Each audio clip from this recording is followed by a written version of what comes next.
Well, folks, this is Yamil for Gunstock Reviews. We're here in Phoenix, Arizona at the headquarters of Enloe Custom Guns with Master Gunsmith Marty. Marty's going to have some fun with us today.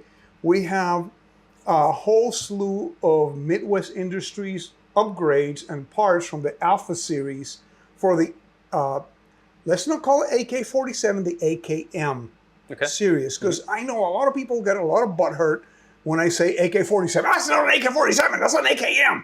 Okay, guys, it's an AKM, okay? This is a PSAK GF3. For expediency, I removed all the furniture out of it, just left it as is. Took the grip, I got the grip parts in here, and the little thingy that goes in here, I have no idea what you call it, but it's in there, and the tang, because the AK, yeah, the PSAs have a removable tang. So, tang. And it's interesting because in order to put the stock part, you have to grind off the tang. In this time, you don't have to do it because it's already gone. So it takes a step off. If you have any other AKM, yes, you're going to have to Dremel the... Yeah, you're going to have, sometimes you do have to chop off the rear tang, hacksaw it, file it, whatever you got to do, machine it. Yeah. So, I tell you the truth, Marty's gonna install, start with a handguard. We're gonna do I was thinking start from the front to the back, but we'll do the muzzle brake last. Okay. But we'll start with a handguard, then the scope mount or red dot adapter. They sell a red dot adapter for the aim point, the T series, and one that has a Picatinny if you want to put a pick mount. And then we're gonna put the pistol grip, which Midwest doesn't make a pistol grip. We're going to use a Magpul. So, and then we're going to put the stock adapter, which basically puts a Picatinny back there, and then we'll use their stock that attaches to that. Other than that, Marty, there you go, buddy. It's clear. There we go. Let's do it. Well, I mean, it's pretty cool. I do like that you can co-witness the sights. You can truly co-witness the sights with an AK on this, where there's a lot of mounts out there that used to claim that, and I mean, they're not really an option. Yeah. I mean, the folder's kind of cool. I mean, you know, this one has a lot of gizmos on it, right? I might make some adjustments myself on it, you know, if it were mine. But yeah, it's a pretty neat setup there. They sell. Thank you very much, sir. They sell a non-folder version of the stock. Okay. So, you know, you have choices. And with the handguard setup, they also include an M-Lock Picatinny in case you want to attach something else to it. Because you know that you're going to, I would never rattle can this thing like you mentioned. Some people might. Phoenix PD, for example. LAPD was my favorite. They had the grossest color that I ever saw that they would spray paint rifles. So, yeah. Yeah. So yeah, they kind of, but yeah, aim point. We know that aim point is sturdy. Red dot is going to be able to take the beating.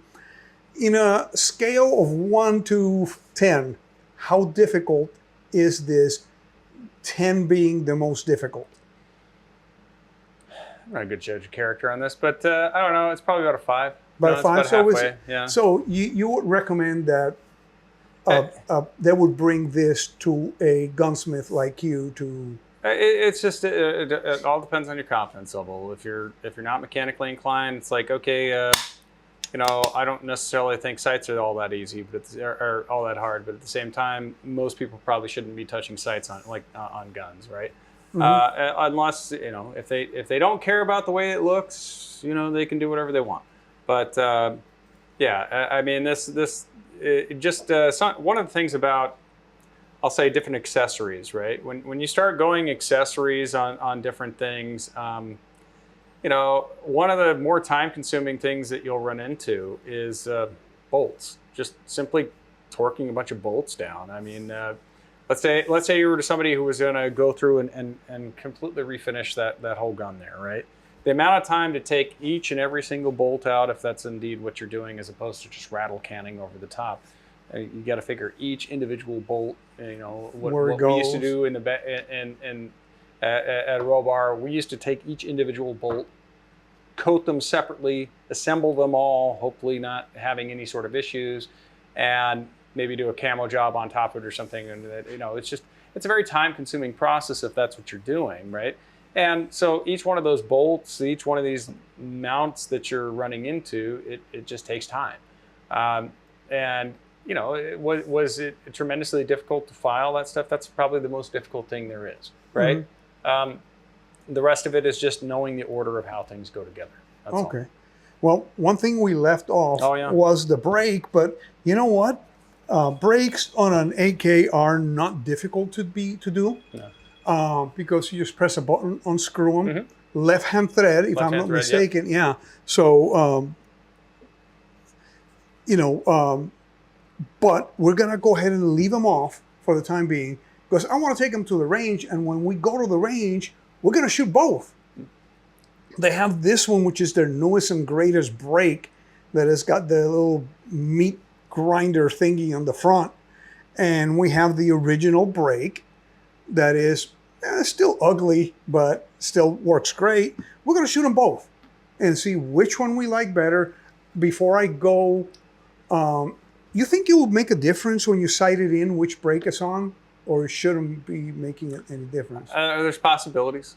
I'm not gonna say for certain. Maybe the gun behaves differently, but typically no. But I'm gonna sight it. I know Freddie told me to sight it in at 25 yards, and then go from there at longer distances. I think I'm going to go ahead and do that. The nice thing about what you've got there is that you have a co-witness, so you can run off the old sights and you don't have to necessarily worry about that.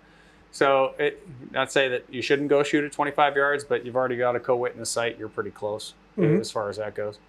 Yeah, I just need to change it a little bit because this came from something else that I don't remember. We didn't adjust that, but it's actually fairly close. Yeah, it's pretty close. So we'll put it in where the original sights are, which were pretty close at 25, because I did sight this thing at 25 originally, but now we changed it a lot.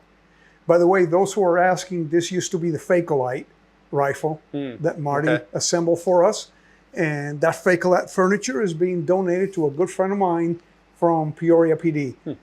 He has an AK, and I told him, look, I don't have the stock, and he goes, dude, can I buy it? I'm like, oh, dude, you can have it. Yeah, there you go. He's a good gun guy, so paying it forward. Marty, what are you other accessories would you recommend to put in this rifle? Other than a sling, QDs. Yeah, QDs. QDs everywhere, man. QD here, on both sides. 1, 2, 5 QDs, not 6. What you could use as a trigger. So what is it? ALG makes a decent trigger. I don't know if there's anybody else out there anymore, but I think Power Custom used to make a 2-stage trigger. I don't know if they make them anymore. But ALG is just one that comes to mind. What else is there? Jeez, I mean, I mean, you got basically everything that you could possibly have. You know what it's missing? It doesn't have a bayonet. Oh, yeah, dang it! I mean, you got this thing. I don't know if that'll cause issues or not. So. No, I know.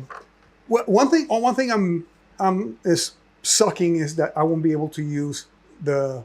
Oh, you won't be able to use the cleaning rod anymore. Okay. But you know what? What the heck? We can live without it. Yeah. Marty, thank you for being so patient with this thing that you've never seen before, and you slapped it together like a master.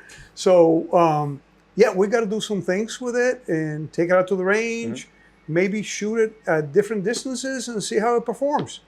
There we go. Thanks, Marty. Do appreciate it. Guys, thanks for watching. Please like this video, share this video, and subscribe to the channel. And like always, remain healthy, stay safe, and definitely have fun at the range. Thank you for watching Gunstock Reviews. Please visit our website at www.gunstockreviews.com for more exclusive content. Please visit our Patreon page at www.patreon.com/gunstockreviews. Your contributions would be greatly appreciated and help us grow our selections and frequency of videos.